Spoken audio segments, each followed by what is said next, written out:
Good morning, everybody. This is Casey Reginald Jr. It's your man JW, Justin Waters in the building. This is UnderDawg Sportz.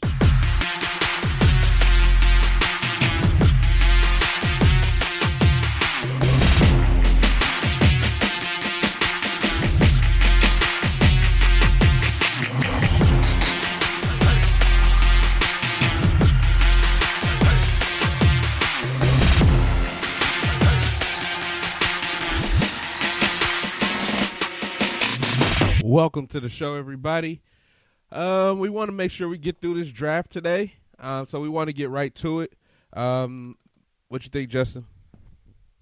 We can go ahead. We can definitely get through it now. We did the AFC, most of the AFC except for two teams last week, and we can finish it up this week with the NFC. And what two teams do we do? Buffalo and the Jets, which yeah. the irrelevant. Right. That's so why we didn't. That's why they were forgotten about, but we will get to them. Let's go through our headlines real quick. The video for Bashaud Breeland came out yesterday. I'm still trying to figure out why Breeland was like.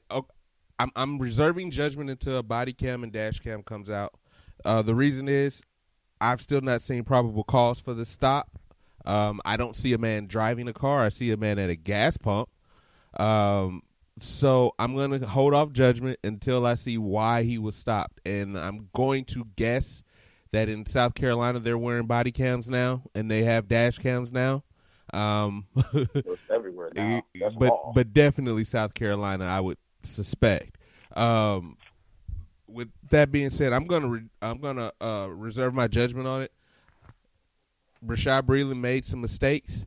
Like I think I told Justin, if he was smoking weed at the gas station, like they need to cut him just for being stupid.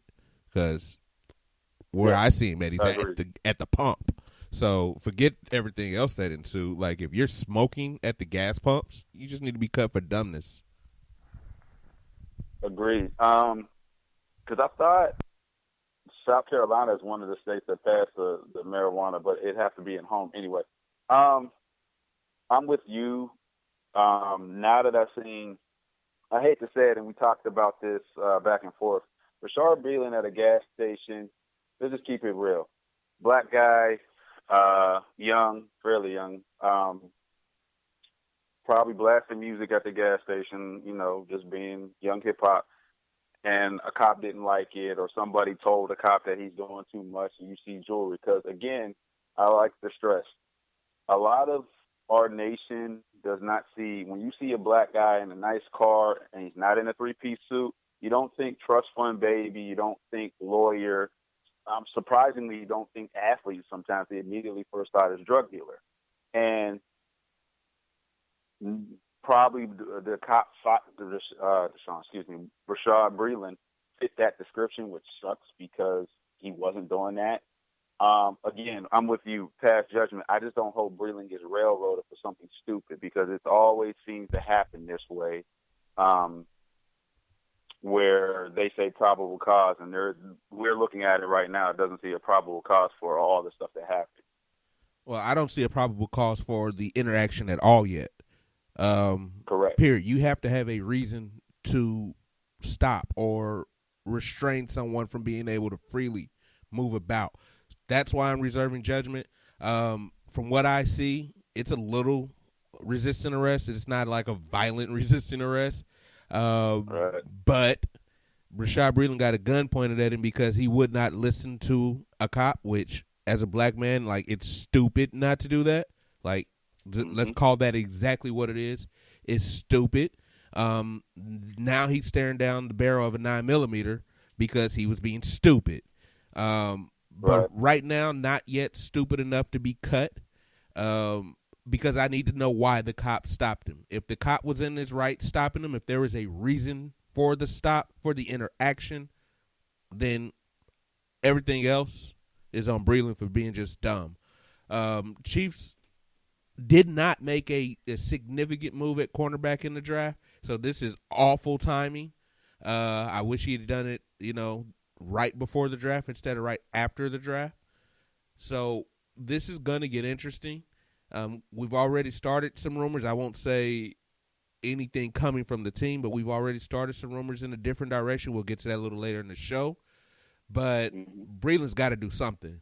And no, at this point, to me, it's on the police to show us what the reason for the stop was. He can't do anything technically until the police show their footage, because it's he say versus he say versus he say in this one. So he can't do anything. The NFL, thank God for once, and even the Chiefs organization, they're just pretty much going to sit back and wait until that camera footage comes to see what they're going to do next. They don't want to jump the gun and accuse a player, because the NFL is notorious for doing that. It's happened on several different occasions. But I think right now it's just sit back and just let it play out on its own terms and then go from there. I find it very unfortunate that a Kansas City Chief is going to be the first guy to go through the new CBA agreements punishment crap. But here we are. And he could be a former Kansas City Chief depending on what happens here. So we will see. We'll keep an eye on that. In other news around the NFL, I think I kind of called this on Wednesday, and it seemed to have happened on Thursday. Andy Dalton was, in fact, released from the Cincinnati Bengals. Well, it was pretty much his time. The Joe Burrow era is officially started. I didn't get a week ago before the draft, like Monday before the draft, Andy Dalton said he was willing to play a backup role. I'm like, dude, you were the starting quarterback for 7 of your 9 years, and all of a sudden you're willing to take a back. I mean, there's nothing that great in Cincinnati. I've been there a couple times for you to stay. It's the Joe Burrow era. I wish they would do the same thing to A.J. Green instead of holding him hostage, but we talked about that before. But Andy Dalton's out there. I'm going to say this. I don't think Andy Dalton had a bad career. I think, to be realistic, he is probably the second best quarterback in that franchise's history outside of Boomer Esiason, who took him to a Super Bowl. Yeah, I know Reggie probably say that's not saying a lot, but that's a lot more than any other of these guys, including Carson Palmer that got drafted, Akili Smith that got drafted, more than any of these guys have ever done in the past. So, with that being said, I think Andy Dalton can be a serviceable backup to a lot of teams, including my Steelers. I have a strange feeling that the Texans will be recruiting him to come back home to Houston. He's from Katy originally. I even see him possibly going to Dallas to back up Dak. But he's a little bit more than serviceable quarterback. If you need a good run, he may be your option. So we'll see what'll happen. But like you said, we kind of nailed that one, that he was going to be gone anyway. You draft a guy number 1, you don't do it to have your former number 1 sit there for another couple of years. You're wasting money. I agree with you that I was going to say that's not saying much about Cincinnati, him being the second best quarterback in the team's history. Like, I'm glad you knew it was coming, because that's exactly what I was going to. He did take him to the playoffs twice. Yeah, you got to give – come on, you talk about he's serviceable as a backup. Like, he's serviceable. He is what's the kid from Missouri's name that wins a couple? No, he's better than Chase Daniel. I don't know that. I have. Chase Daniel you're never started. You're saying that because Chase Daniel did not play alongside A.J. Green and a pretty good receiving core like T.J. Husmanzada and company back in the day. No, he wasn't part of that era. They were gone by that point. Remember, those were Carson Palmer and John Kitna. I mean, but A.J. Green's still there. He's had talent around him. Chase Daniels has been a backup. For whatever reason that has been the case, it's been the case. But I think that Chase Daniels could have took that team every bit as far as one game in the playoffs as Andy Dalton did. So I don't think he's better than Chase Daniels. I just think he's got more experience than Chase Daniels, and he'll get a job as a backup. And the reason I think the reason he announced he's willing to be a backup, because regardless of whether it was going to be in Cincinnati or anywhere else, that's exactly what he was going to be if he wanted to stay in this league. So I don't think that it was some type of I'm willing to stay in Cincinnati thing by saying that, even though he probably cloaked it in that. that's not what he was really doing. He was letting the rest of the NFL know that he does not have an ego. He knows he's a backup quarterback at this stage of his career. Yeah. So yeah, sure, maybe he's the second best quarterback in Bengals history. I'm not an expert on Bengals history. I was gonna say Boomer definitely is probably number one. Boomer's number one. And after that, you got it's him and then Carson, but Carson never took him to the playoffs, so I'm gonna give him a slight edge. Yeah, that's not saying much. Yeah, not at all. So off of the Dalton rest in peace in Cincinnati era, it was not quite nice, not quite. Well, it was pretty horrible, but that's just bungle football. Towards the end it was horrible. You're right. That's just bungle football. It's the history of the Bungles. In other news, Cam Newton is still a free agent. So now he's competing with Andy Dalton for a job. He's still by far the best quarterback available in free agency, but is there a landing spot for him? I don't think there's one at all as a starter now that San Diego's drafted a quarterback in round 1. Here's the thing. Remember, we talked about it a couple of weeks ago. Los Angeles, whoever they are. Yeah, well, I keep saying San Diego. They need to go back to San Diego. But anyway, we named teams that we thought Cam could be a starter with. San Diego became, or the Chargers came number 1 on our list. I was thinking, we knew Miami was going to get Tua, so that's out. And then they still got Fitzmagic, so I doubt if they were going to use Cam as a 1-year rental. Right now, you're right. Cam is about to be a backup somewhere. But there are teams that and Casey's going to love this one. There are teams that he could probably succeed the quarterback instantaneously, and the first one comes to mind is both New York teams, the Jets and the New York Football Giants. Don't forget about the Bills. Hold on, all three. Don't forget about the Bills. The Bills are going to be a little bit harder because that coach is in love. Well, hold on. that coach is in. You see what they're doing? They're giving the kid weapons. They're putting him on the clock. They're putting him on the clock, so you're going to have to give him a year because now he has Stephon Diggs. He has a new running back. There's no more Frank Gore. Well, maybe no more Frank Gore. So now they're giving him weapons, so he can't make an excuse. But that still means that he has this year to go ahead and shine. Versus we're talking about Cam can immediately slide in. The Jets aren't going to move Darnold away. They need to. They're not. I'm saying the Bills need to with Allen, but they're not. Here's the thing: the Bills at least went 9-7 or 10-6, one of the two, and made the playoffs. Cam Newton has led a team to a Super Bowl. If you feel like you have that defense, and you got a guy that's been to they feel like they do. They were one of the top. I'm sorry, the Bills. I thought you were talking about. No. Yeah. They feel like they do, and this guy's been there. Opportunity. Yeah. I just think it's an easier opportunity. Cam can slide in to the Jets because the Jets don't have anything. Plus, Cam can handle that New York market with his swag and his personality. Neither one of these quarterbacks, if they keep struggling, the New York news is going to terrorize them. This would be worse than the Mark Sanchez days in Jetstown. At least he took them to winning records and to the playoffs. He just was, butt fumble trash.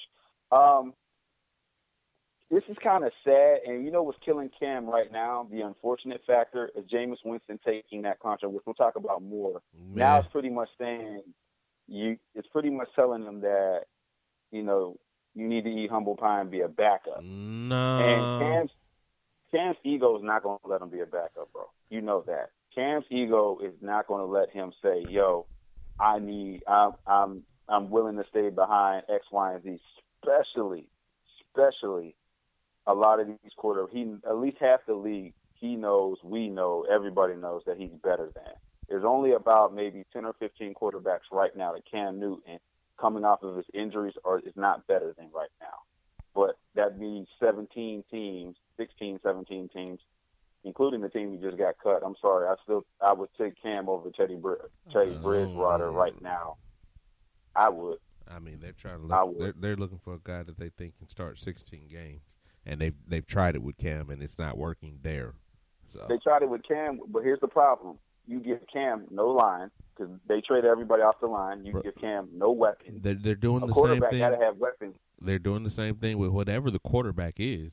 I mean, they have not made a play to correct any of those issues, really. Right. So think about another reason why Tom left New England. It wasn't only the coach; it was the fact that matters. I don't have no weapons. You're not giving me anything. Edelman, you give me Edelman who can't stay healthy. Instead, I go to a team with weapons. I'm telling you, I mean, that's what the bulk of it is. That Cam is not a Panther anymore because their motto is the quarterback needs to be a game manager, and that's not Cam. Teddy Bridgewater is perfect for what they want to do. That's why they moved in that direction. They want a game manager, well, yeah. And that's what Teddy Bridgewater brings them: stability and game manager, and does not make the mistakes. Like he's very conservative with the football. Take the risk. Right, That's he's very conservative. He's very conservative with the football, but he can move the ball and he can score you some points. He's efficient. That's why Cam Newton isn't a Panther anymore. I'm not going to slight Teddy Bridgewater. Teddy Bridgewater was a starter in this league. He's been to playoff games, and if not for an injury, would be on this same track. So I'm not slighting him at all. I think the Panthers were tired of waiting on if Cam Newton can be healthy, and they moved on to what they feel like fits their brand of football, which is a game-managing quarterback, and that's Teddy Bridgewater. I think a name that you forgot out there is the Raiders. I still think they're in play. I do too. I still think that they're in play. I think they probably wait till we get closer to when camp is going to start, and then they give Cam a call and ask him if he wants to compete for the starting job. If he can show he's healthy. I agree with you with that one. The Raiders is probably one. But also depends. The huge factor also is how much Cam thinks he's valued cash-wise too. That's going to be a huge factor. Because a lot of times, the Raiders still got $15 million. Right, exactly. They do, and they got a bunch of speed guys. Cam could make it happen because Cam's arm wasn't the problem. Exactly. Cam's back and knees were the problem. So he can still swing that thing. And you just got to protect it. And they win. And one thing is, they got an offensive line that's decent. They're not great, but they're decent. They've added speed. These would be more weapons than this guy's played with in his career. Listen, that would shift the AFC West to it would be fun to watch. Right now they have Carr and ain't nobody scared of Carr, but if they add Cam and Cam can compete and win that job because he's healthy, all of a sudden it's a wild, wild west. Because think about it. Remember, this is the same team years ago. I know it's under different management that made Terrell Pryor from Pittsburgh, local kid, look like a star at quarterback for that little bit of time he played as a Raider. Terrell got big-headed and left, and next thing you know, he's been converted to a wide receiver to now he's not even in the NFL anymore. So the Raiders like big, mobile quarterbacks. So Cam's definitely, you don't get no bigger or no more mobile than Cam Newton. We'll see how much mobile he is. I don't think Cam has the same speed he had, 4 or 5 years ago. But like you said, if you give him a line and hopefully Henry Ruggs, I still think it was not the right wide receiver, but if Henry Ruggs pans out to be a Steve, Tyreek Hill of the Raiders, and Cam has a weapon to throw to, that it could work out. And he can still run. Exactly. And he can still run. Now, maybe he's learned to take care of his body more while running. Hopefully that's what he's learned in being out. I will say this on a quick note. Other people have said 2 other teams that we didn't mention. One was the New England Patriots. Again, I think both me and KC have said, logic-wise, I think the Patriots would be a good move, but I don't think they're going to go after Cam Newton, one, because he's a black QB. When's the last time you've seen a black QB be the star of the team in New England? That's never. And 2, I really think that Bill Belichick wants to bring in his guy organically, so bringing in what's his face, Jared Stratham, and then they drafted another kid. They got 2 quarterbacks on the roster that he can mold to what he wants to do, so they'll listen. Versus Cam is going to still do Cam because that's what made Cam successful. The other team is Jacksonville. I honestly think Jacksonville is going to tank this year. That's why they didn't go get a quarterback until late in the first round and late in the draft. I honestly think they're going to tank. They're not quoting. They're not exercising any options on any of their guys. So I think they're going for tanking for Trevor this year. You may see Trevor Lawrence in the Jacksonville uniform come 2021. Wow, you already making season predictions on who's tanking for Trevor. Yeah. All righty. We still got about, I'd say about 15 minutes to cover these 3 teams.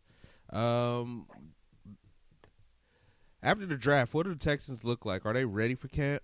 Did they get better?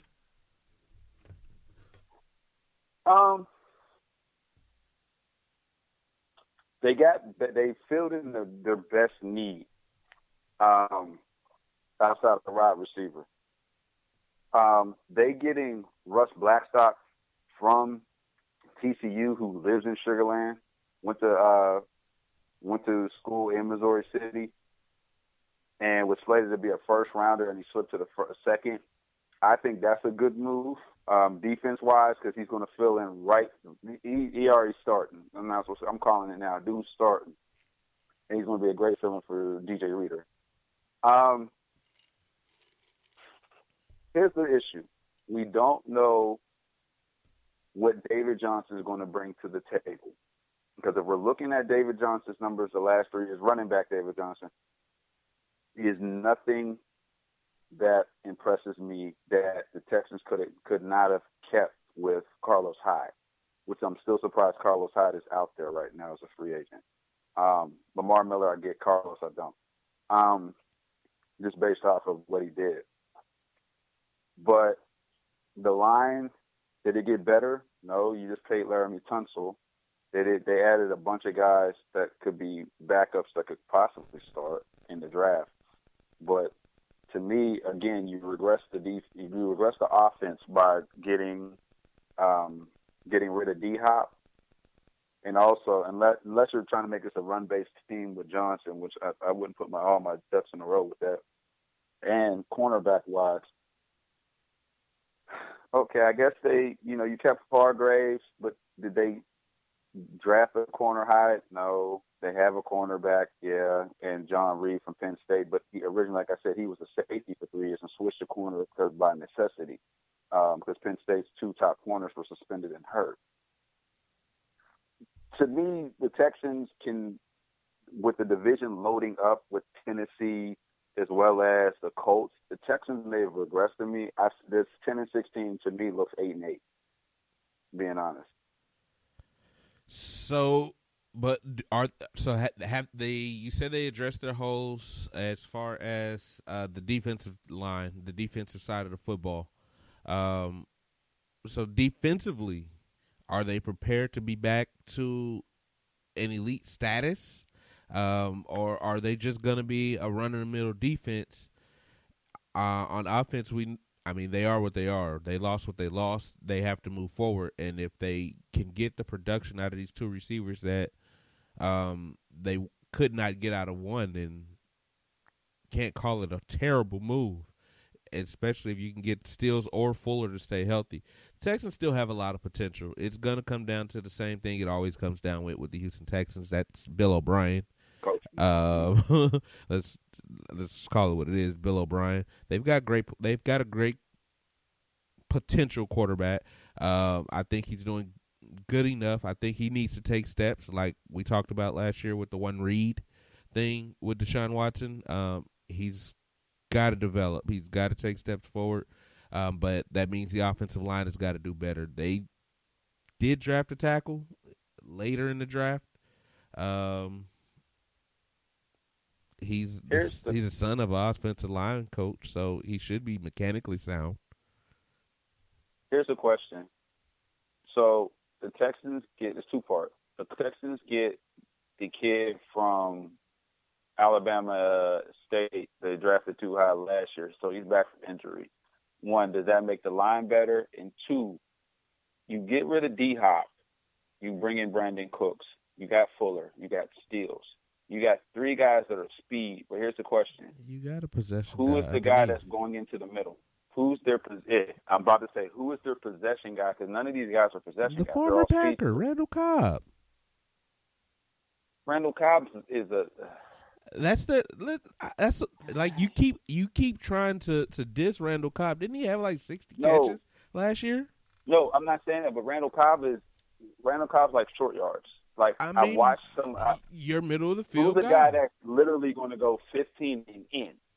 Who's going to go 20 and in? Because the three guys, Randall Cobb's going to give you your short yards. He's going to get 60 catches, but he's usually a yak person. He gets the yard on 5 and explodes. But I just want to know who is their possession guy. And I don't say Randall Cobb is really their possession guy. Bro, I'm saying last year, 55 catches, 15 yards a catch. That's pretty damn good. I'm not knocking it, but look how he caught him. 15 yards That's a catch. what I'm saying. Like, that's right. your guy. That's your middle of the field guy that can get you a first down. That's what you want him to be. So when we started this with Randall Cobb, I looked him up and I wanted to see how he was playing. Like his I went on YouTube and looked up his Cowboy stat, his Cowboy highlight. He was burning people, but the passes he was getting were like 5 and 7, and he happened to hit that hole and was gone. Randall Cobb almost was doing what a scat back was doing. Okay. I'm saying a guy that literally can go in the middle and catch it. Randall Cobb also had a lot of drops. So I'm not knocking Randall Cobb. You are. I honestly think you are. No, you're killing him. No, he's the second best wide receiver on that squad.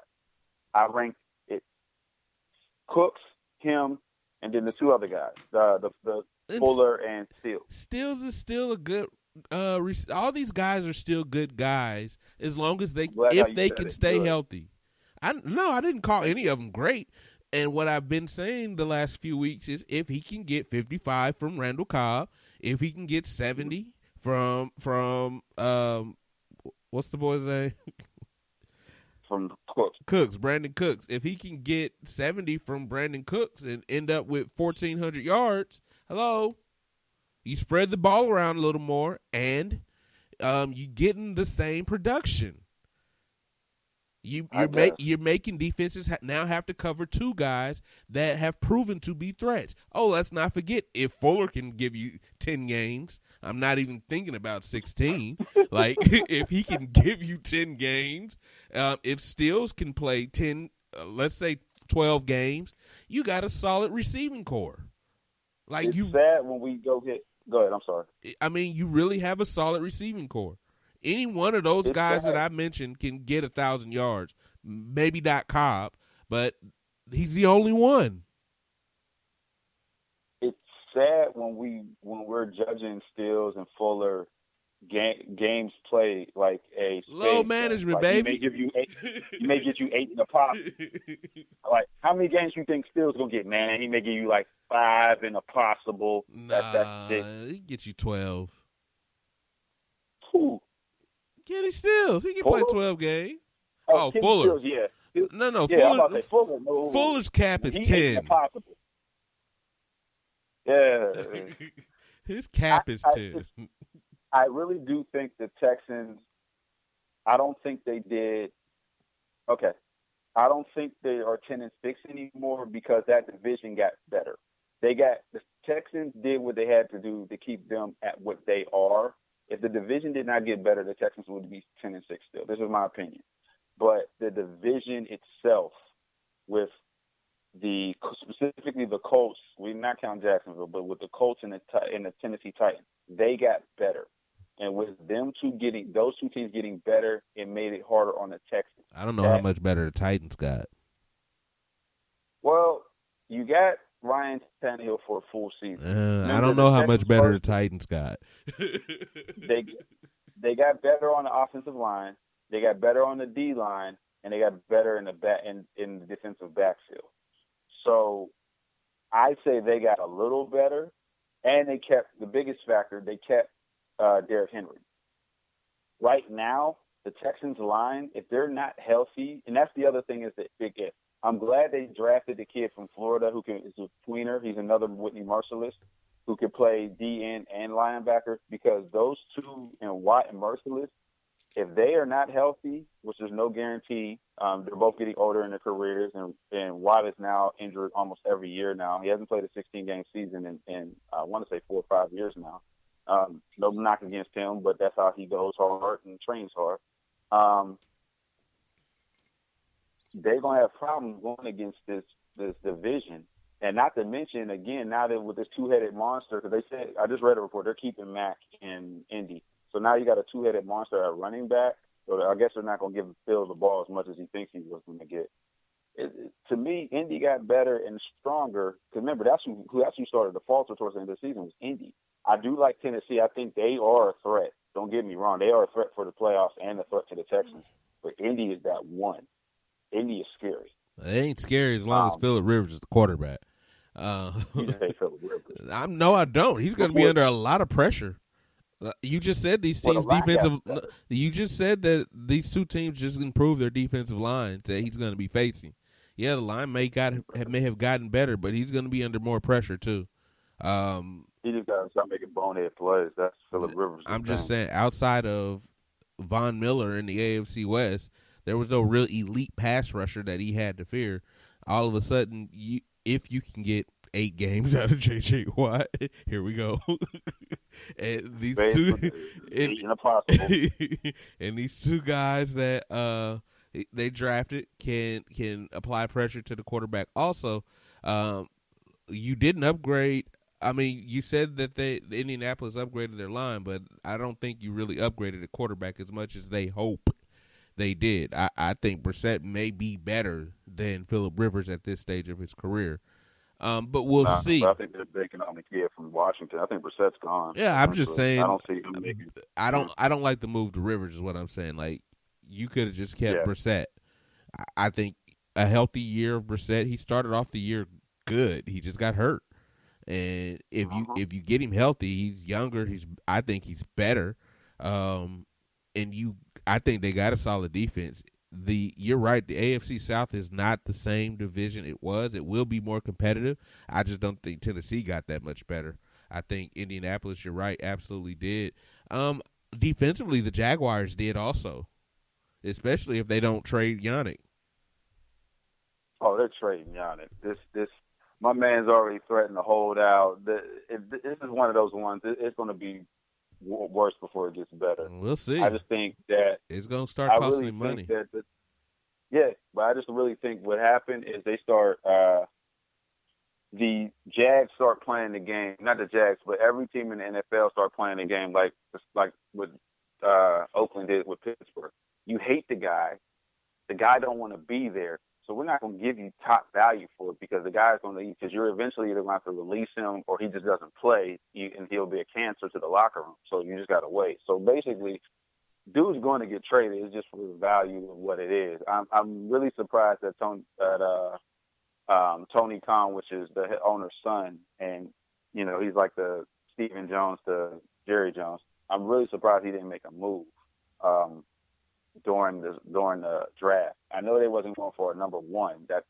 I don't give a damn what you said. He went to the Pro Bowl. We only had 8 sacks. That's his career high. But maybe for a fourth, fifth, or sixth, he could have got something. But I'm just saying, defensively, they got better because they drafted his replacement. They drafted Jalen Ramsey's replacement. They got younger. They got cheaper. They got better. That's how I feel. I think they're doing it for the future, not this season. I think this season this is a wash. I'm just saying that there's going to be some pass rush coming out of that division. Mm-hmm. And Phillip Rivers is not exactly known for his escapability, and he is known, however, for making dumb decisions when he's under pressure.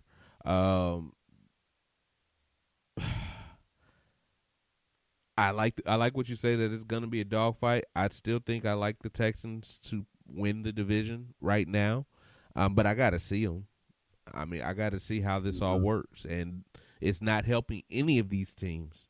not being able to get into these voluntary workouts, these OTAs. It's not helping anybody right now with this pandemic. So they did say that Russ Blackstock does have access because like he lives right down the street. They're giving him one-on-one access to work out at the practice facility right next to NRG. But I don't know how good that is. Yeah, I mean, he's going to work with a trainer. It doesn't help if you're not building chemistry. This is not right. an individual sport. This is a team sport that involves a shit ton of communication. So no one that's roster has changed over significantly is benefiting at all from the coronavirus in this pandemic. Not if they want to compete, because this is a communication sport. This is the ultimate team sport. So this is not good, and we got to get these players on practice fields and in locker rooms, working out in gyms, communicating, because if not, it's going to be a lot of great on paper teams that finish 6-10. Yeah. Look at the Browns. Exactly. Enough said. Exactly. All righty. What do the Steelers do? How are they looking going into camp? Is this roster set? No. So I update. The Steelers have been in contact with Andy Dalton. So we are looking for a backup because we did not get a backup in the draft. But I will say this. The Steelers were banking on getting Jalen Hurts in the third or fourth round. When Philly traded up to get him, I think I said this before, they were like, no, we're not going to gamble on second round to get this kid. And I totally agree. As much as you like Jalen, I like Jalen Hurts at Oklahoma and his couple of years at Alabama. He's still a project within itself. I would have rather seen, we get him as a third round and just put him in a lot, fourth round. So we are looking at Andy Dalton. We haven't done anything else. I've seen posts that the Watt brothers have been working out. All three Watt brothers are in Wisconsin working out with each other. So we have two of the three. We got Derek and TJ working out. I just, God, hope they don't work out as much as JJ, which they probably will. Because I think that's the extent of JJ's injuries, working too hard on the off season, whereas killing his body when it comes to the regular season.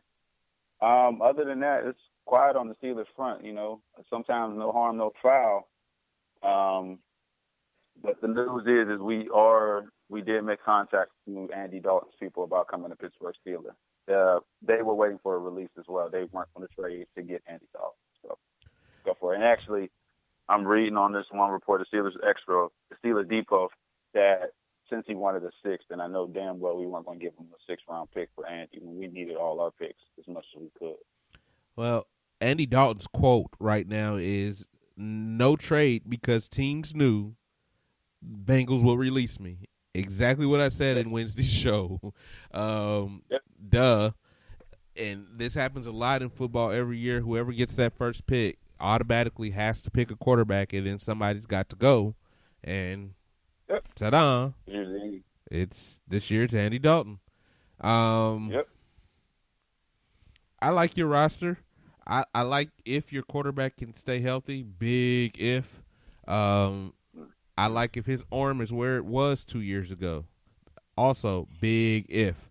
You don't get healthier as you get older.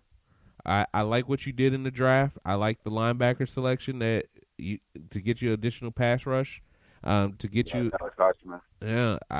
you somebody besides TJ Watt that can get to the quarterback consistently. I like what you did at wide receiver, the big body guy. Chase Claypool. Chase Claypool. I like what the Steelers did. It really depends on if Ben is healthy, but that's like every year with the Steelers. If he's healthy, they are with, I hate to say this, the Cleveland Browns competing to win that division. But we still got a loaded and you Baltimore still team. got the Baltimore Ravens. I like the way these divisions are gearing up to try to go at the champs. The Steelers got faster Well, that's what you got to do. Yeah, the Steelers got faster on defense to try to chase down Lamar Jackson.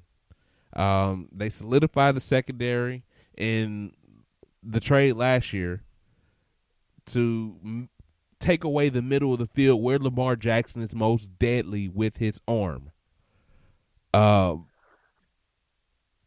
One of the biggest things also, remember, people fail to realize we lost the first Baltimore game. We went into overtime, mind you. This is Rudolph. This is Mason Rudolph's first game. And remember, that's the game he got clocked by Earl Thomas, And we ended up almost winning that game. We went into overtime, and Lamar Jackson threw an amazing pass to get them in the field goal position, and they got Tucker, who was the can't-miss kid, in field goals that won that game. We almost won that game if it wasn't for the transition over to Duck Dodgers, which that was his first game, and of course that was technically Mason's second game. No, I'm not saying either one was good. I'm just saying it was that transition, and that's also the game Connor got hurt. That's the other factor with the Steelers. Connor's added his weight back, which is probably a good thing. The year Connor was successful, the 2 years he was the most successful. Please don't tell me you're counting Connor.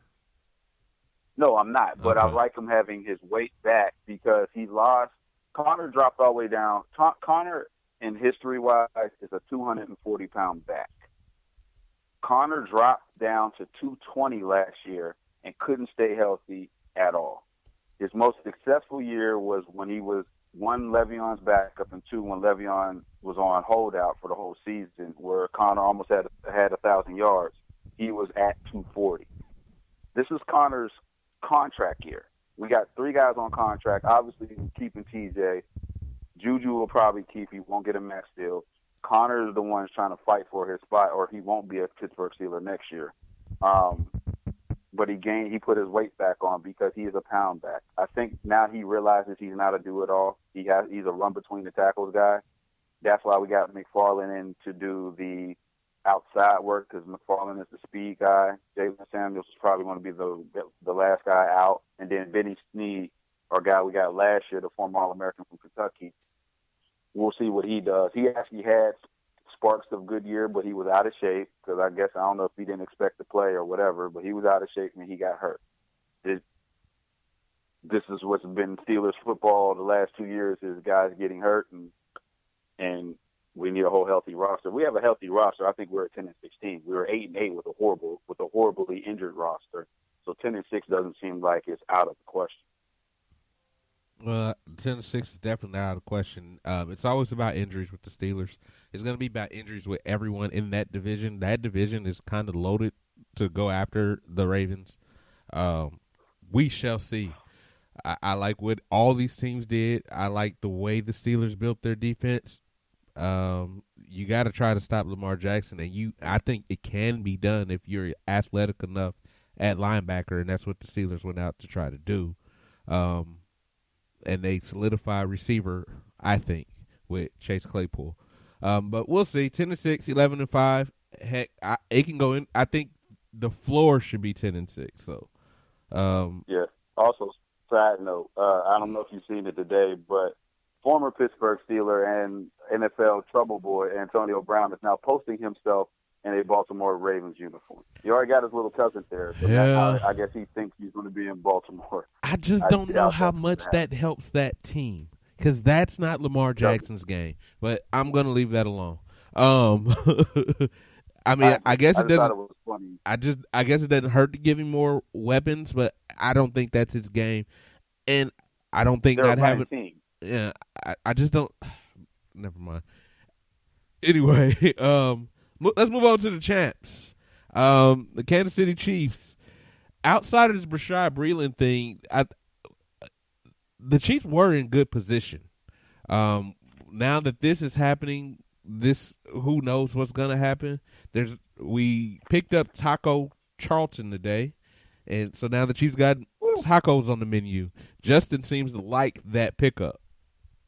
I don't like that pickup. What you said, it was good. It's a good for if Clark gets hurt or if y'all have anybody. It's depth. Taco Charlton and Taco Charlton, kid out of Michigan, first-round pick by Dallas Cowboys 3 years ago, is now on his third team. This is the big thing. I don't know if Reg, you see highlights of him. He's a tall DN, and he gets high. And that's how these offensive linemen have been killing the dude. Plus, he's only 240 pounds, so he's kind of light in the ass. And if you get high, you get destroyed every time.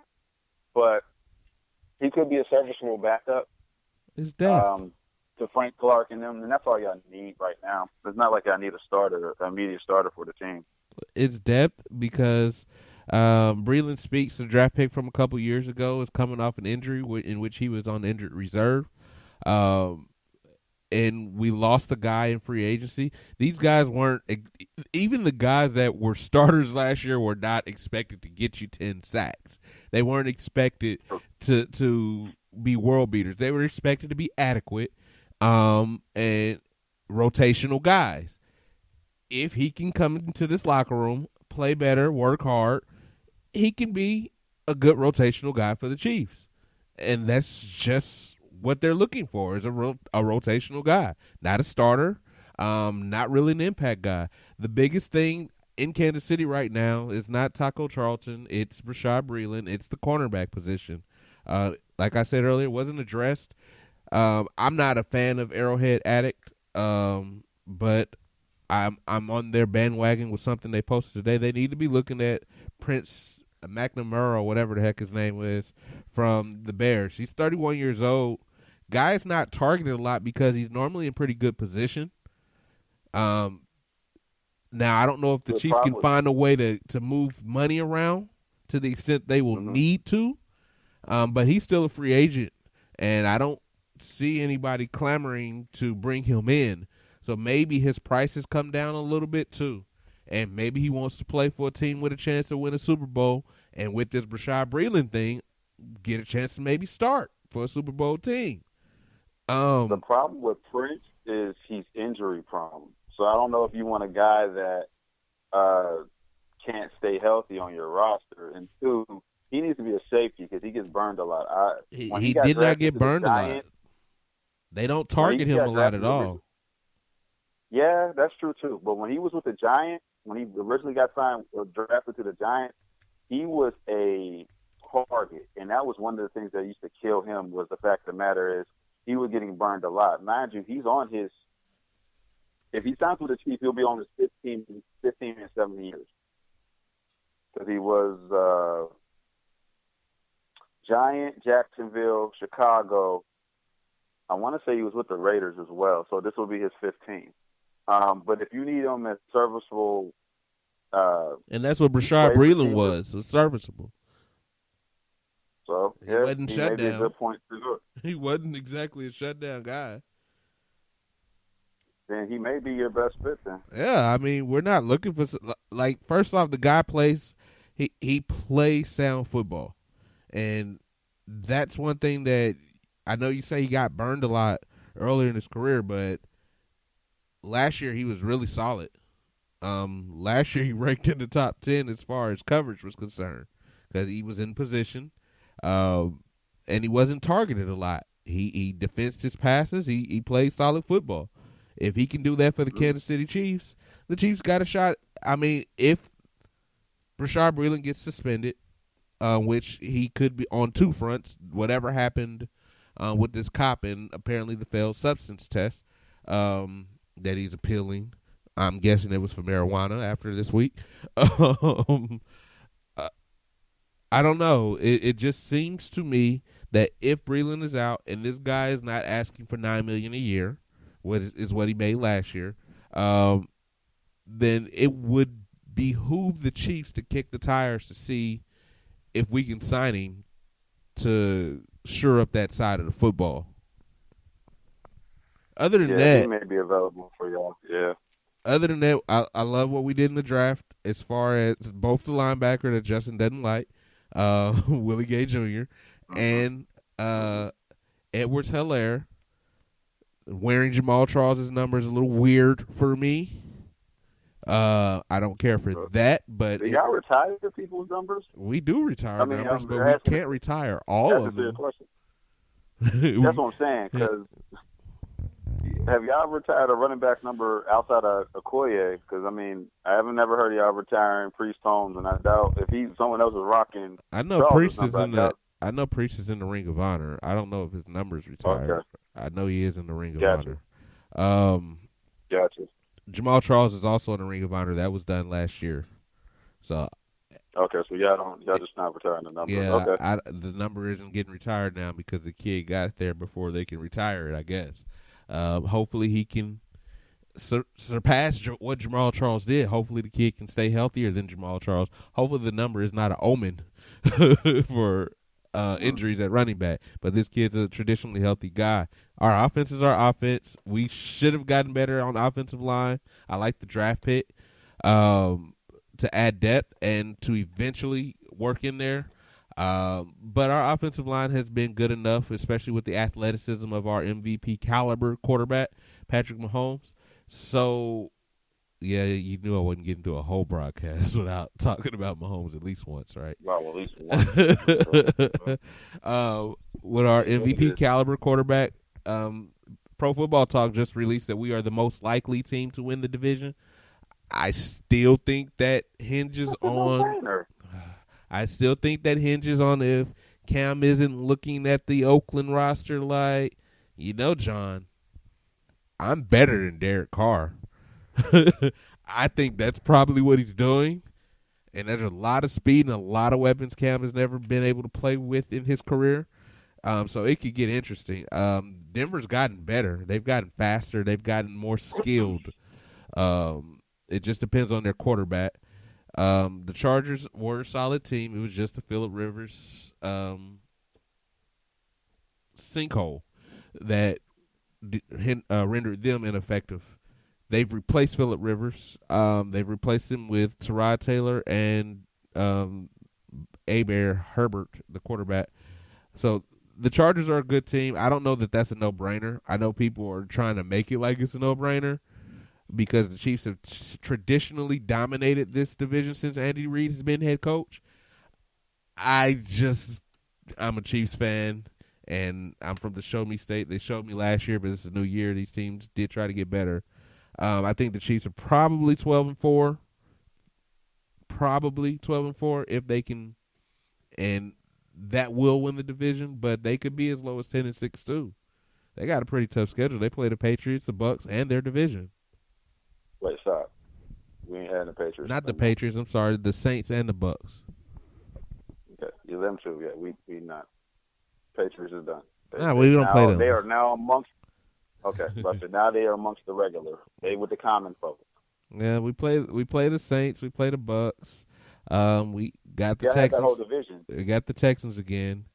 I only talked about those two teams because that's the only two teams that put fear in my heart out of that division. Like the Colts? Oh, you said the Colts. Well, Tennessee, that's a revenge game. For who? For y'all. Y'all lost to them. And we beat them in the AFC Championship game. Yeah. I still think that's a revenge game. Now every time I play, I'll be wanting to go against them.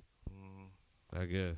Anyway, 10-6, 12. 10-6 is the low mark for the Chiefs. I think they can go as high as 14-2, but like I said, they have a tough schedule. It depends on how things work out with that cornerback position, and if they find a way to get some depth at that position, because either with or without Breland being suspended, we have pretty much no experienced depth at cornerback outside of the starters. So the Chiefs have to address that. We've been saying this since they traded Marcus Peters a few years ago.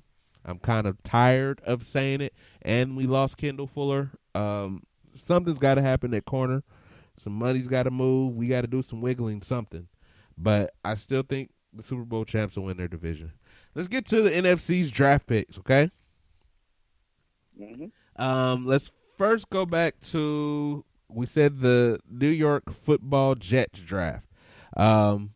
We kind of skipped them because I think we just simply forgot that they existed, and that's not really fair because they had a solid draft. They put their quarterback on the clock.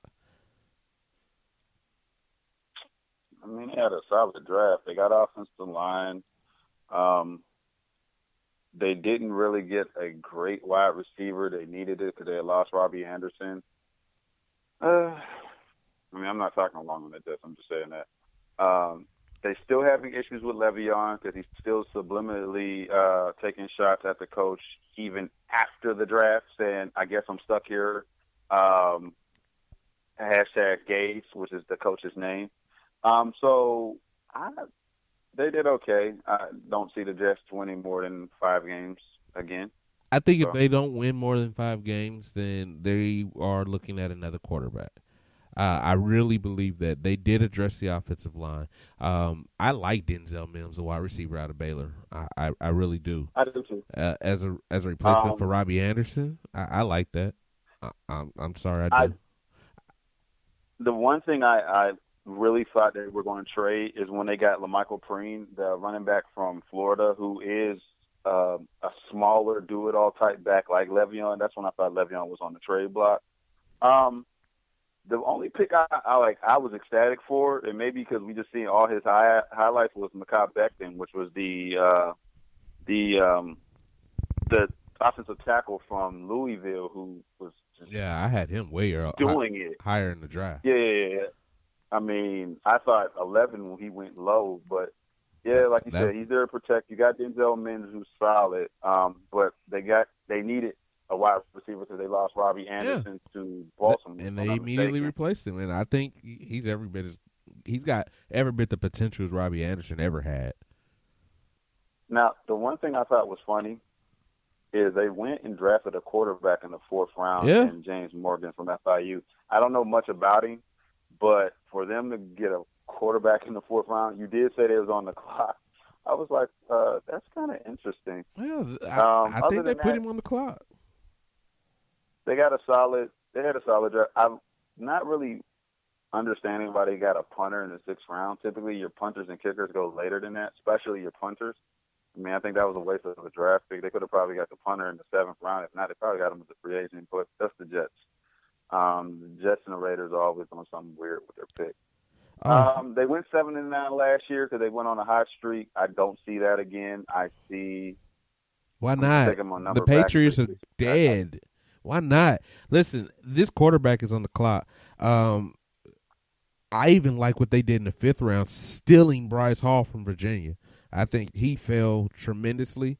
He's going to be good depth for them in the secondary. I like Mims, like I told you. You knew that I liked the tackle they drafted. Their quarterback's on the clock. I know they drafted a guy in the 4th round. I think they should be a dark horse in the Cam sweepstakes because I think they believe they should be competing, especially when the Patriots fell off the cliff. And the Bills are not exactly offensively explosive. I'm sorry. They just are not. You're just trying to build a team that can get past their defense. So I like their draft. I think the Jets got an A. Side note, before we go forward, I wanted to say, and I missed this, quick Chiefs headline. The 15-year punter, Dustin Colquitt, was released this week, former 3rd-round pick of the Kansas City Chiefs, 2-time Pro Bowler, longest tenured Kansas City Chief. Thank you for all you've done. I'm sorry it was a year earlier than you wanted because you said you wanted to punt for one more year and retire as a Chief. But the show must go on. And we've got to get younger, and we can't wait on it to be your terms if we liked people that we were able to pick up. But we thank you for everything you've done, the charity work and all that good stuff in Kansas City with the dental thing that you do. Thank you for your contributions. Thank you for punting for the Chiefs for the last 15 years. Some years you've been MVP because our teams were that bad. But you got your ring, you got your bling, and thank you for your contributions. Anyway, sorry about that. I had to get back to that. The Buffalo Bills draft. How they do? They did a great draft. Little surprising with them going after Jake Fromm from Georgia. Jake Fromm, who a lot of people know from watching Netflix, he was the quarterback on the QB1 show. Went to Georgia, had a solid career at Georgia. A little bit more hype than hope. He came in hot, then he kind of floundered out in Georgia this last year. Then he went pro early. He went as a junior, regular junior, not even redshirt, because he started as a freshman at Georgia. AJ Espinoza replaces Shaq Lawson, who went to Miami. So I don't know why Buffalo keeps so many defensive ends, but okay, it's a solid move because they lost Lawson, 6'6", 280. To me, him. Shout out to Ed Oliver, Cypress. I've seen a lot of his games. He's a Reasons customer of ours too. Who was a first round pick last year in Buffalo. Him, Ed Oliver. I'm missing the one kid's name. There'll be a solid line for Buffalo for years to come. Zach Moss, I love that pick from Utah. That was my sleeper to the Steelers, and he went 2 picks before the Steelers could have grabbed him. Zach Moss is a do-it-all back, little short, stocky guy, but ground and pound. Kind of reminds me of the similar ilk of J.K. Dobbins, Ray Rice, Mark Ingram kind. He's going to go between the tackles. He's not a speedster. But getting him with Devin Singletary. Devin Singletary could be an outside guy. Moss could be an inside guy. This is probably going to be the end of the Frank Gore era in Buffalo. Gabriel Davis is another wide receiver now, so there is no more excuses because now you have for Josh Allen, because now you got Diggs, Gabriel Davis, who actually balled out 6'3", 212 wide receiver from UCF. And I remember when Heupel was there, when UCF was undefeated, he was their go-to guy. Everybody thought Gabriel Davis should have went pro early, but he stayed and graduated from school.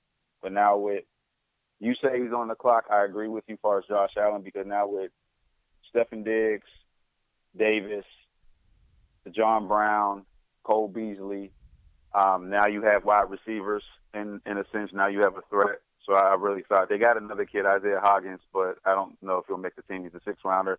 And I got to give a shout-out to the youngster, Dane Jackson from University of Pittsburgh, from my old neighborhood.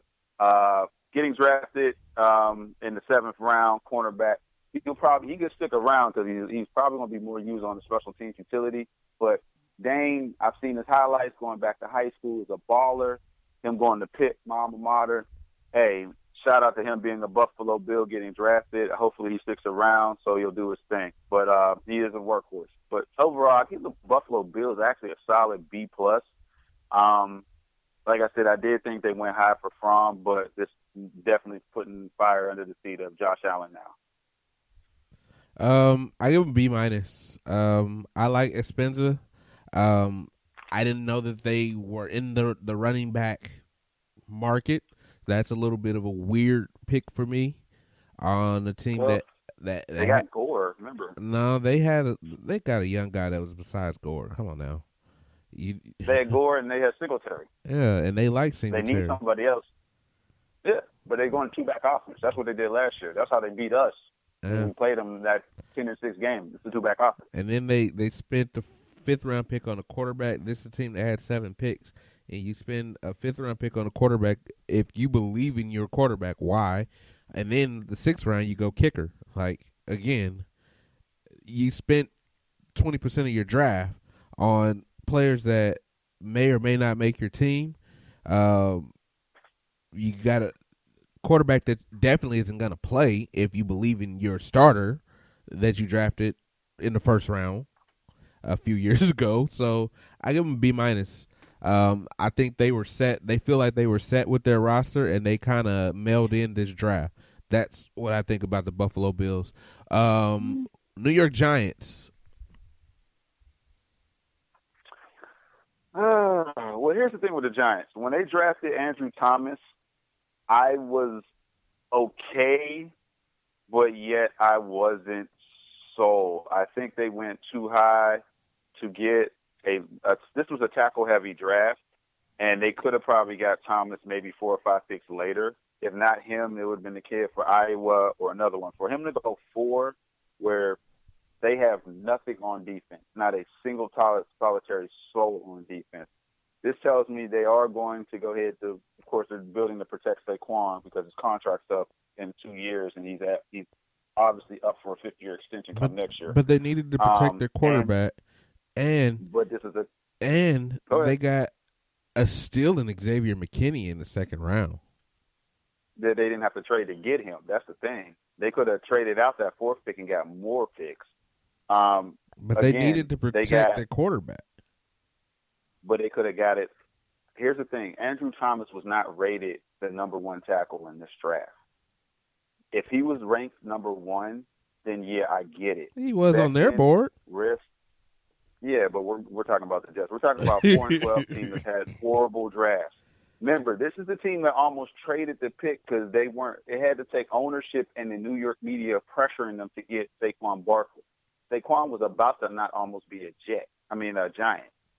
Other than that, the draft was solid. They got a plethora of little linebackers late in the draft with Cam Brown, who solid for Penn State. He's not a linebacker. He's really a DN, 6'5", 233. I've watched. Of course, I'm from Pennsylvania. I've watched Penn State a lot. They're converting him into a linebacker, but okay. The Shane Lemieux one, they're switching him to guard. He was a center for Oregon. He was Justin Herbert, who got drafted to L.A., San Diego, wherever you want to call him, his center, and they're moving him to guard. So I will say this. I'm going to give them a solid B because their first 5 picks were all relayed to the protecting the quarterback. Mm-hmm. So I'm going to give them a pass on that one. So no, they're putting their quarterback on the clock early. I'm not giving them a pass. No. You got no excuse if you got protection. You got no excuse if you got protection. You're putting him on the clock, and he's only a rookie. He's not a rookie anymore. He's not a rookie. Well, so how are you putting him on the clock after his because you're putting the talent around him. You got Andrew Thomas that was your number 1 tackle on the board. Then you went and you got Xavier McKinney, again, a steal of a safety out of Alabama, a steal. Then you get another offensive tackle in Matt Pert. Come on, you're protecting the guy. You're protecting your investment. Now in New York, he's not on the clock. They're doing a lot of conversion. They're doing a lot of conversion too because Pert, Lemieux they're not playing the positions they played in college for 4 years. Pert was a guard, they're moving to tackle. Lemieux was a center, they're playing the guard. Sometimes there are interchangeable. Plus, Pert is switching sides. He was a left guard, now playing right tackle. He's converting sides because they're obviously going to have Andrew Thomas, who is a natural left tackle, at left. So that's what's also a scary factor because when you got guys changing positions, they've never done it before in their whole career. That's a transition within itself. I give him an A. Like I said, I give him a B. I give him an A. I give the New York Football Giants an A. The Dallas Cowgirls are on the clock. Their draft surprised me. I didn't see them taking a receiver that early. Not after spending as much money as they just spent on Amari Cooper. Their draft really surprised me. So they got CeeDee Lamb with the number 17 pick. And then they went cornerback with Trayvon Diggs out of Alabama. Which they needed. They addressed the need at cornerback that they needed. I was surprised by what they did at wide receiver, but I think it made them a much more electric football team. And I'm glad they franchised Dak now instead of giving him a long-term contract because he should be on the clock. The thing with the Cowboys, the CeeDee Lamb pick was almost an obvious because he fell to them. I don't think he expected to be, and I don't think they expected to be having him around at 17. They know the biggest factor is you giving Dak confidence to sign, like, hey, look, we're building a team around you, so it's time to sign. The CeeDee Lamb pick is the obvious. Even going as far as giving CeeDee Lamb, so he'll be now the fourth wide receiver in Dallas Cowboys history, Drew Pearson, Michael Irvin, Dez Bryant, now CeeDee Lamb to wear the number 88. The factor I was drawing is Cowboys don't have any defensive line help still, and they lost their all-pro Travis Frederick, which I take that back. They did a draft address in the 4th round because Travis Frederick retired. That was their all-pro. They did get Tyler Blance, another guy from Wisconsin. So a guy from Wisconsin retires, and they get another guy from Wisconsin. the defensive end thing, remember, they lost Randy Gregory to suspension. The other guy quit on them because he wants to open up his own CBD farm. And they way overplayed DeMarcus Lawrence. But they did get Neville Gilmore, Oklahoma, a run stopper, basically, tackle. I thought they should have probably addressed the need for end, but they got a kid out of Utah, Brandon Honley. I don't know much about him, but they got him in the fifth. So overall, because the CeeDee Lamb kind of fell in their laps, this is why I'm going to give the Cowboys an A. Because CeeDee Lamb fell in their laps, and so did Trayvon James. Yes, he did. Both of those guys. I had him in the first round with the Chiefs.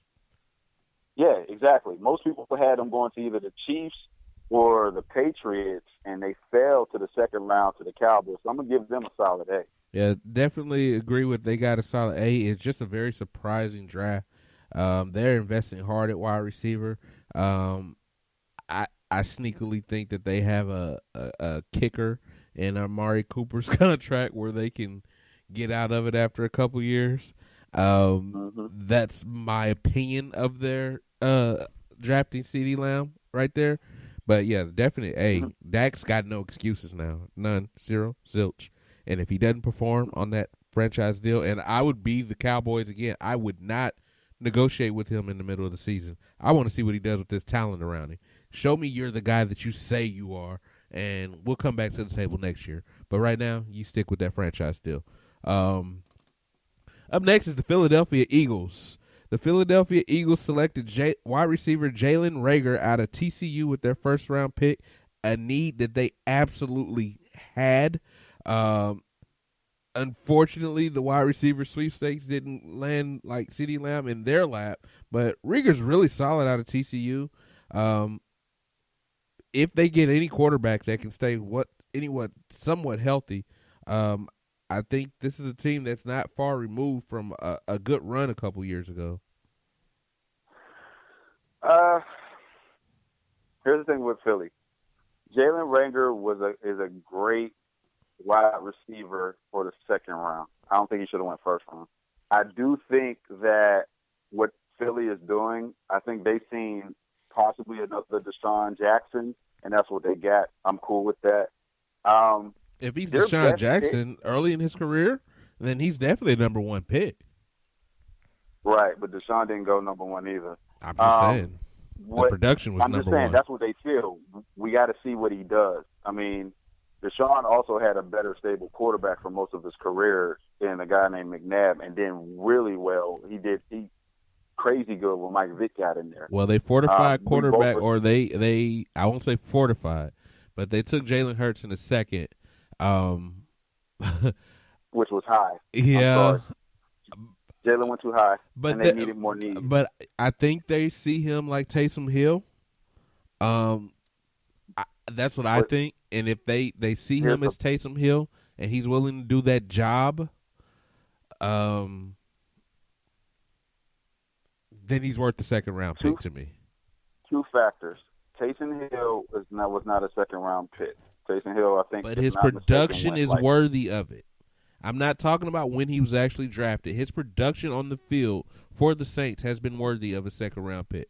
But you need more needs for that. Prime example. Philly just lost both of their tackles. Jason Peters, they did not resign. He's gone. The other tackle has retired. So you need offensive help.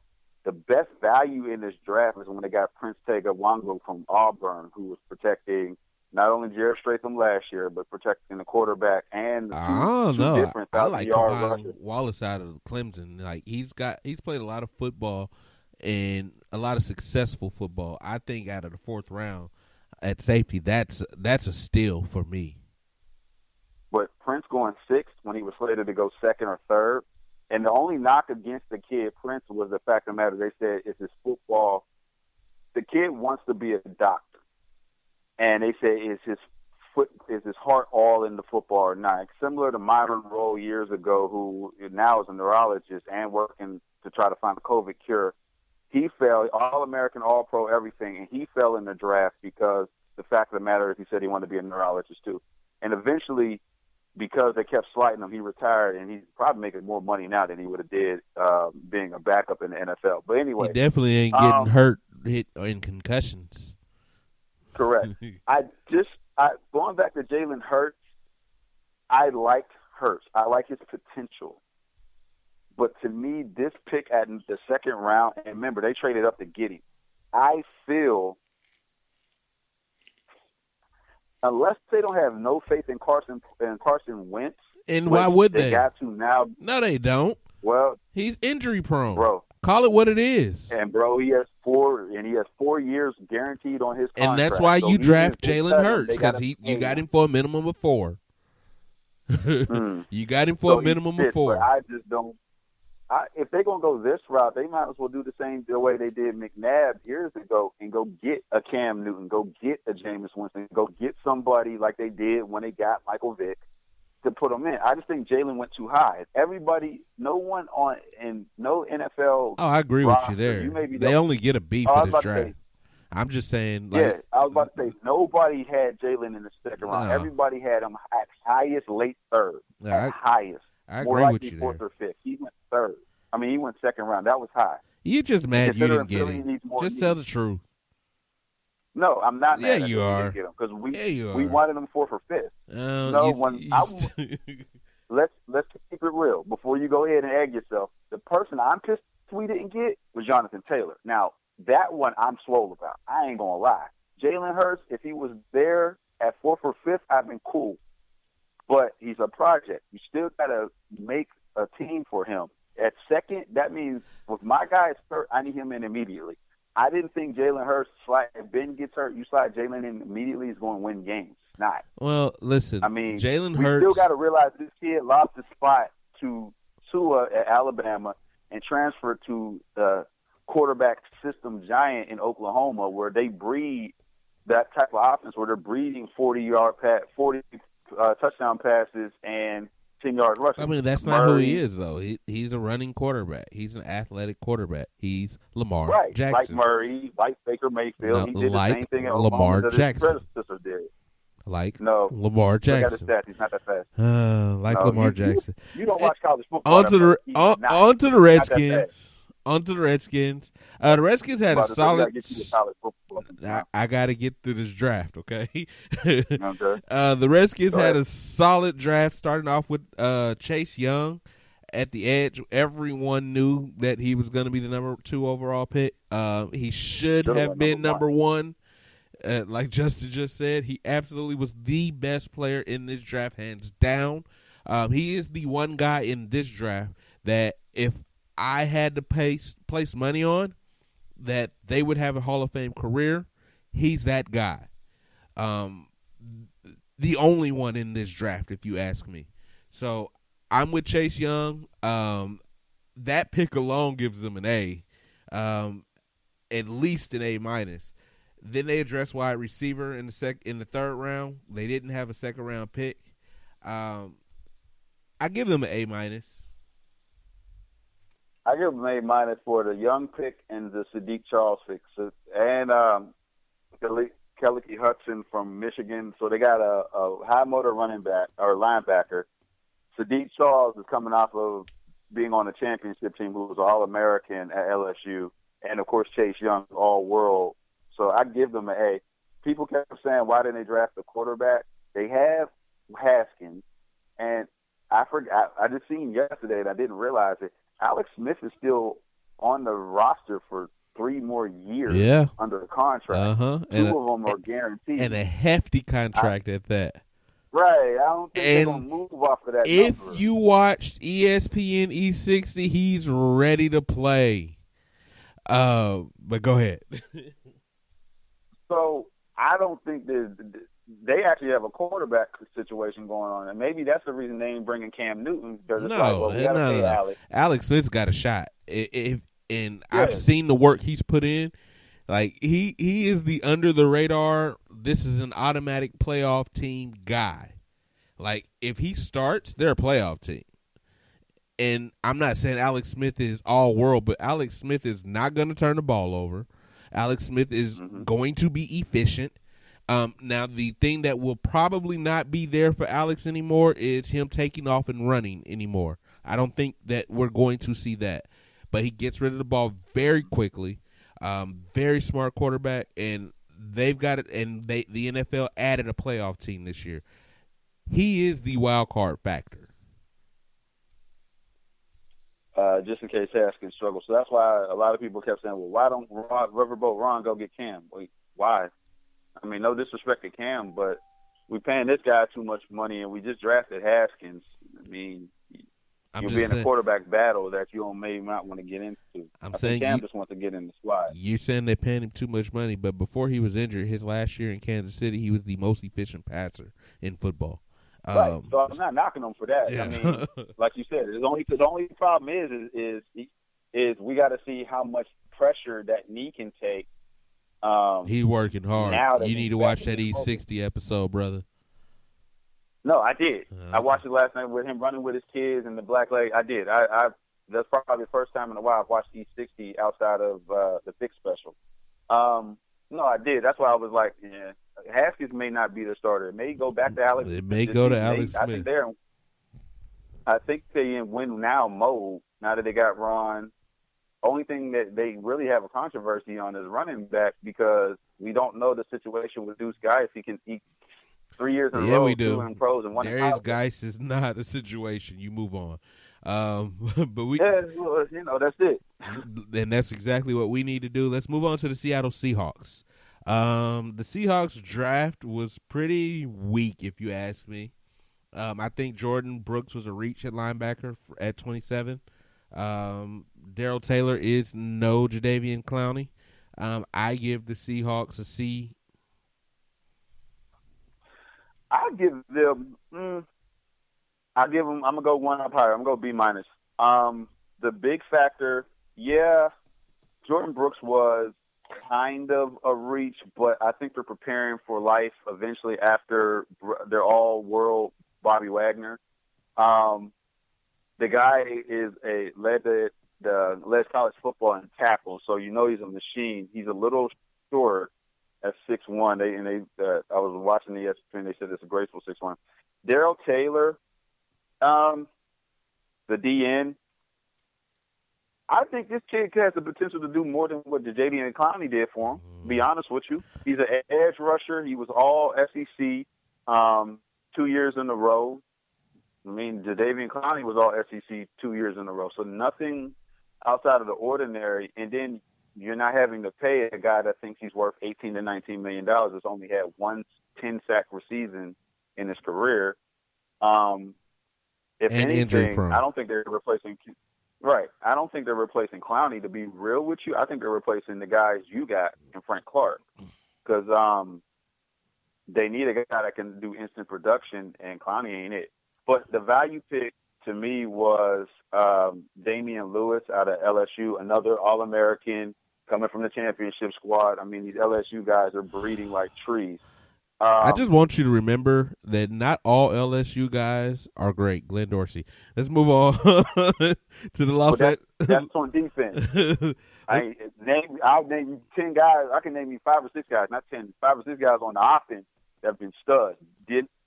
And I was a Glenn Dorsey fan back in his college days. I am one of the biggest people that was disappointed that he did not pan out. So I give you that. Let's move on to the Rams and the C that I gave them. I am all for them drafting a running back at 52 to replace Todd Gurley. I don't know if Cam Akers was that guy, but that's who they chose for that role. We'll see how that works out. And at number 57, they went wide receiver at Van Jefferson from Florida. I actually do like that pick, but overall, I still just give them a C. I agree with you. I think their best pick was Cam Akers. We'll see. I think he's more time. Van Jefferson, that gives you a solid receiver. I don't know if he's necessarily the replacement for Brandon Cooks, but it gives you a solid receiver. You've been knocking Brandon Cooks all this time. Why not? Van Jefferson's not a speed guy. He's a possession guy. They got speed. The problem is they ain't got hands. That's why they got rid of Cook. The Rams still ain't got with Jared Goff, who still hasn't proven that he is the all-world, quote-unquote, quarterback. you need a guy that can go ahead, stretch, and catch. And Van Jefferson can do that, but he just doesn't have the speed. He's a possession receiver. He's your perfect possession receiver. We'll see how it pans out, but it's okay. The Cam Akers one, it's okay. They could have got Dobbins too. Yep. On to the Arizona Cardinals, who I have as probably the highest grade for me in the draft. I gave them an A+.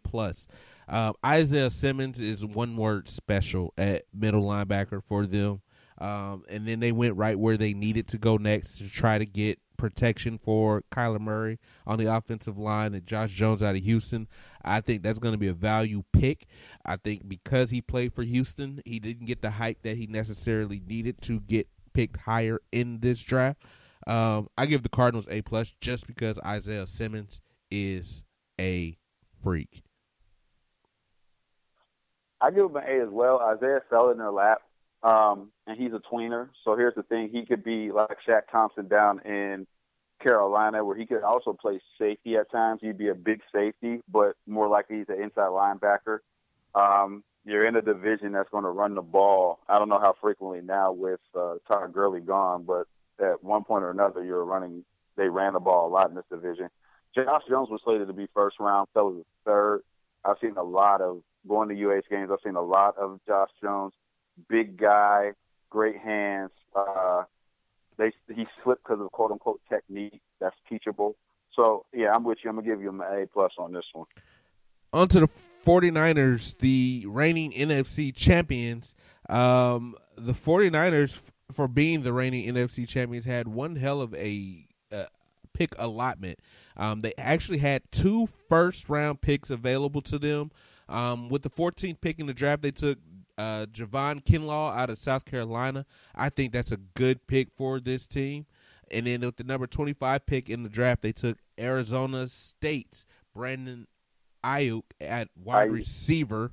Herm Edwards is putting them receivers in the first round all of a sudden in Arizona State. But I give them a B-. I'm with you, but because the fact of the matter is, Javon Kinlaw is going to be a stud, and basically all they did is replace DeForest Buckner. So they really didn't lose anything. They just replaced the guy that they were about to have to pay a shitload of money to with Buckner. So that was a good move. Brandon Ayuk, I think, went high. Denzel Mims was better than him. That could have went to them. But all they were doing was replacing Emmanuel Sanders. So if he can replace Emmanuel Sanders. Well, here's the thing. They replaced Emmanuel Sanders and Marquise Goodwin.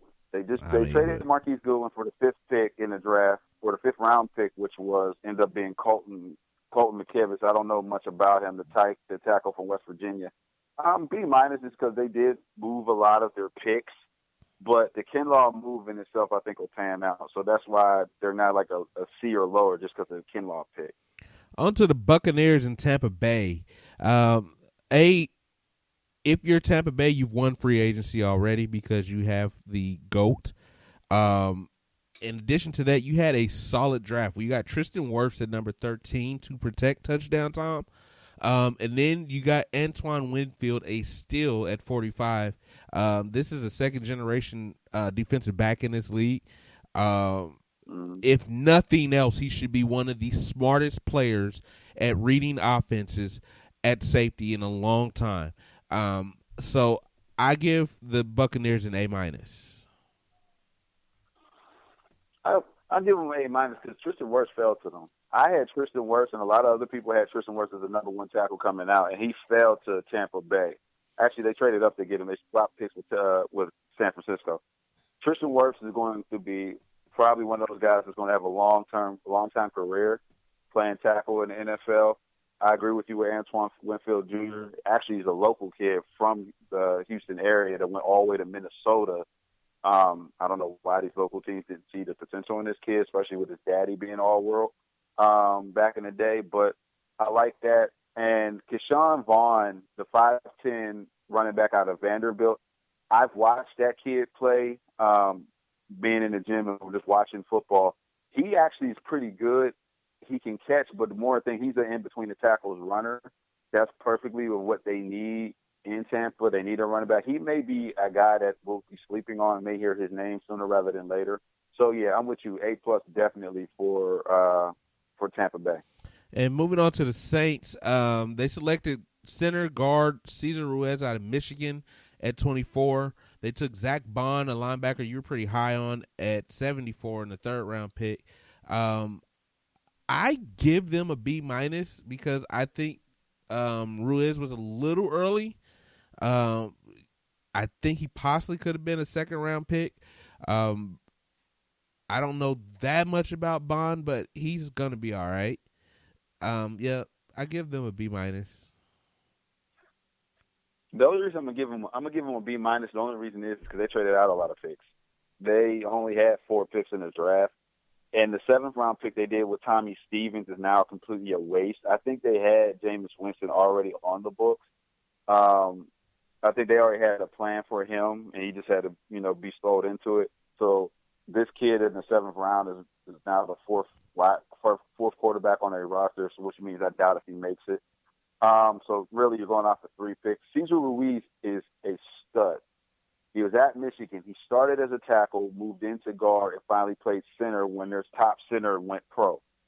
This kid knows the offensive line, so he can play a multitude of positions if necessarily needed.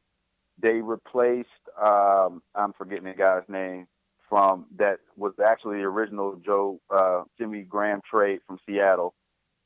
He retired. Cesar Ruiz moves in automatically. Zach Bond is just going to be a high-strung running linebacker, tackles guy.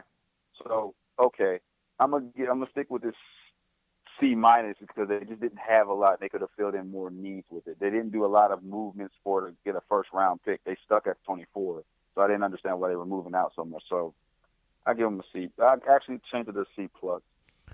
On to Carolina, where they made NFL history. All 7 of their draft picks were on defense. This is a team that we are still wondering where the rest of the weapons on offense are going to come from, but they did add Robbie Anderson in the offseason. In addition, they already have Christian McCaffrey, and, of course, they moved on from Cam to Teddy Bridgewater. Like I said earlier in the show, I think they're going to go to a conservative offense and rely on defense. That's why they drafted heavy in this draft defense. And if you look at the positions in which they drafted early, Derek Brown, a monster out of Auburn on the defensive line, and then Penn State's Gross Matos, they are wanting to put pressure on these old-ass quarterbacks they're going to have to face, period. That was their entire draft. Let's put pressure on these old bastards because we can't keep up with them if we don't pressure the quarterback. This was interesting because a lot of people were getting on the Carolina Panthers saying, well, they didn't dress anything on offense and they did strictly defense. They know in this division with Breeze and Brady, they got to play defense because this is the only way they can even have their name mentioned within this division. Is they got to play defense. They got to move those guys off of their mark.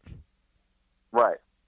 Derek Brown, I had him going 4th. I honestly, still to this day, or 3rd, I had him going to the Giants. He is a stud going to 7th. Yatir Gross Matos is another Penn State guy. Shout out. Is another Jason Pierre-Paul, big hands, big body guy. I mean, they list him at 264. He's probably bigger than that because I've seen the kid's picture. He's like maybe 4% body fat, but he's going to get off that edge. And then looking at Jeremy Chin, good safety, replacing Eric Reed. Everybody knew Eric Reed was probably pretty much gone because he talks too much. So I wasn't mad at this. They need this division. They know they're going to have to go ahead and pressure the quarterback, and they did. So I actually give them an A, despite they did not address anybody on offense. Yep, A- for me too. Atlanta Falcons addressed cornerback in the first round with A.J. Terrell out of Clemson. In the second round, they went Marlon Davidson, defensive line out of Auburn. Both of these guys know how to win. Both of these guys are solid draft picks. I want to give the Falcons a B-. I'm going, you know what, I'm going to go the same. Well, I think the value pick was actually the second and third with Davidson and Matt Hennessy.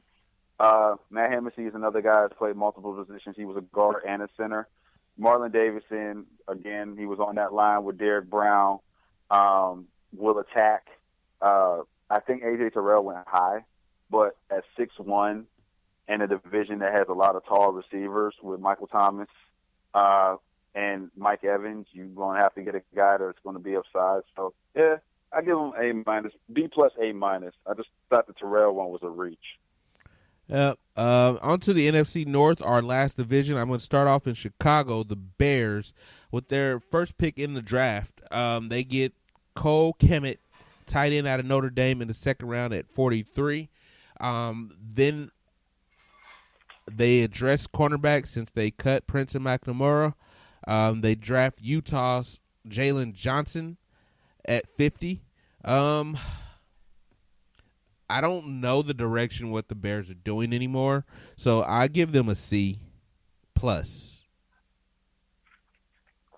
Great, I'm just giving them a straight C. They already have 3 tight ends on the roster, so now you got a 4th, and they have no intentions from what Matt Nagy says of cutting these guys. They said they have an offense built for everyone. Cole Kmet is not an H-back type wide receiver. He's not your Travis Kelce, where you put him in the slot. He's strictly a tight end. He's going to be a blocker. Their value pick was Jalen Johnson. I had him actually going in the first round, and he fell to the second. They need cornerbacks for that division. Although you lost Stephon Diggs in Minnesota, you still have Adam Thielen if he gets healthy. You still got Adams over there in Green Bay. Detroit ain't got nobody, so we'll just leave Detroit alone. But I give them a C because I thought the other ones were kind of a stretch. All righty, on to Detroit since you want to blast them a little. I like Detroit's draft. Jeff Okudah at cornerback out of Ohio State, clearly the best cornerback in this draft. And then I think probably the steal of the draft was DeAndre Swift at 35.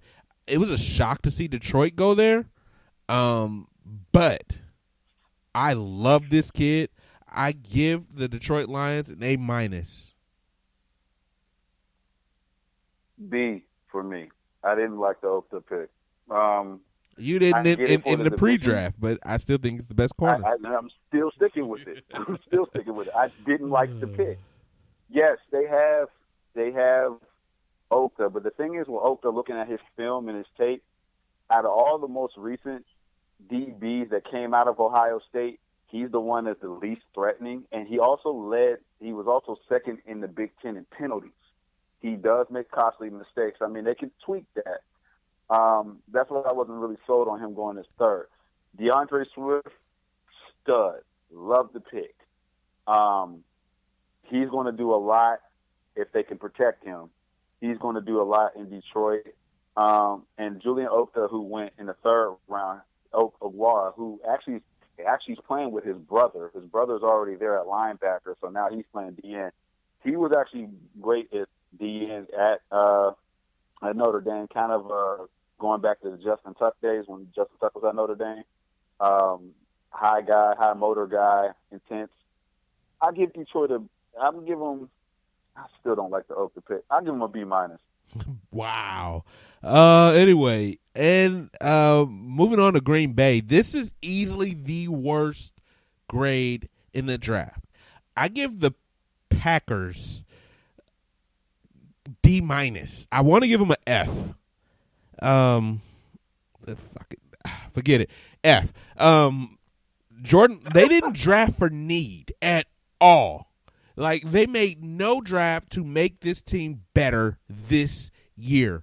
First round draft pick, you picked Jordan Love, and you've officially announced to the world that he is A, Aaron Rodgers' heir apparent, and B, put Aaron Rodgers on the clock for his days are numbered in Green Bay. 2 more seasons, top. Yeah, this was a wasted draft to me. And their GM, president, or whatever the hell he is, should probably be fired. This is a wasted draft.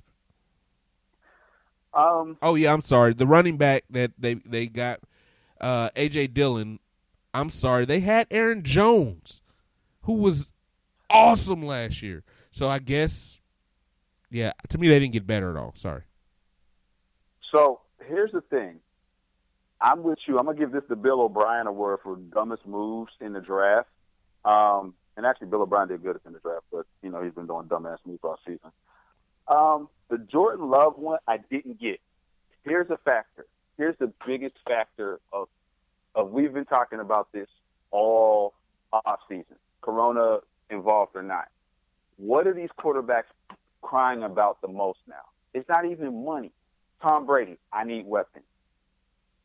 Cam Newton, we talked about. He's never had weapons, so he's never been to reach the pinnacle without having to do everything by himself. The first time he gets weapons is when I was dead in his career. All these guys need weapons. Green Bay has one. They got Devontae Adams, who's now starting to be injury prone. Yeah, 2 seasons in a row, he's missed they had 4 games or more. Right. But you draft Jordan Love. You draft Jordan Love with the number 1 pick. You trade up to get him. You trade up to give him and lose a 4th-round pick on top of that and a second next year to get him where he's going to be riding the bench. For 2 years. And Jordan Love, for 2 years. And Jordan Love, they keep giving him comparisons to Patrick Mahomes. But if you pull up Patrick Mahomes' Texas Tech stats and Jordan Love's Utah State stats, there's no comparison. Patrick Mahomes never had over 8 interceptions in a season in the 3 years he was at Tech. Jordan Love last year alone went 19 and had 17 picks. I mean, but his talent level dropped off the world last year too. Right. Not to mention, A.J. Dillon was not a bad running back. He's a big back. But this is not Green Bay style of offense. They are not a ground and pound team. Aaron Jones is actually a small back at 5'9" and 210. He's a do-it-all back, and obviously we see him being successful because he can catch passes, but he's a scat. He moves outside. So unless you're drafting a guy in the second round to be a short yardage or third down back, which you could probably get in the 5th or 6th, I had Dillon going to the Steelers if we lost Taylor. When Green Bay picked him, I was confused as hell. So I'm like, y'all not going to use. They don't have a need. They didn't address a single need. They didn't get better at all. The best pick they had was John Runyon, the guard out of Michigan, whose father played for 15 years with the Philadelphia Eagles, and he ghosted the call. That was the highlight. He actually ignored the call from Green Bay. But that's your best pick. This is a horrible draft. So I'm actually giving it a D. I actually give it an F. I'm sorry. Yeah, and if you're going to go ahead and get Jordan Love, put him in now. Trade Aaron Rodgers and put him in somewhere. No. But you know Aaron's ego. I honestly think Aaron's going to be like Brett Favre, better version of Brett Favre at this point of his career. But he's not going to be happy in Green Bay anymore. And he has 2 years left on his contract. So if they don't do anything this season, I can see trade them in. I can see it. Yeah, it depends on if Jordan grows this year. I liken this to the Alex Smith situation, except for Aaron Rodgers is a better quarterback. If Jordan Love takes the steps that the Packers believe he can under Aaron Rodgers, and Aaron probably is not going to tutor this guy. It's not the Green Bay tradition. It's not Rodgers, definitely. Yeah, hell no. It's not the Green Bay tradition. But I will say it really depends on his growth. But yeah, this is an F. Last but not least, the team with the most picks in the NFL draft, the Minnesota Vikings. 12 picks in the draft. If you have 12 picks, you better get an A. The Vikings pulled it off. They replaced Stephon Diggs by getting Justin Jefferson at 22 at wide receiver from LSU. Then they went on defense with cornerback, which it's Minnesota. You had to expect they would go defense. I like TCU's Jeff Gladney. And then they got protection for Kirk Cousins by drafting the offensive tackle out of Boise State, Ezra Cleveland. And then another cornerback. I like the Vikings, what they did. I give them an A.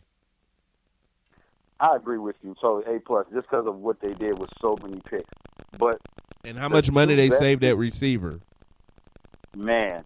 But the 2 best picks, actually, to me, and people think I'm crazy, is one, Nate Stanley, who's the quarterback from Iowa, who went in the 7th round. He's nothing but a Kirk Cousins copy. So eventually, this guy can probably sit a couple years, and when Kirk Cousins is wanting probably a ridiculous amount of more money than what he's deserving, they could probably fill in this guy.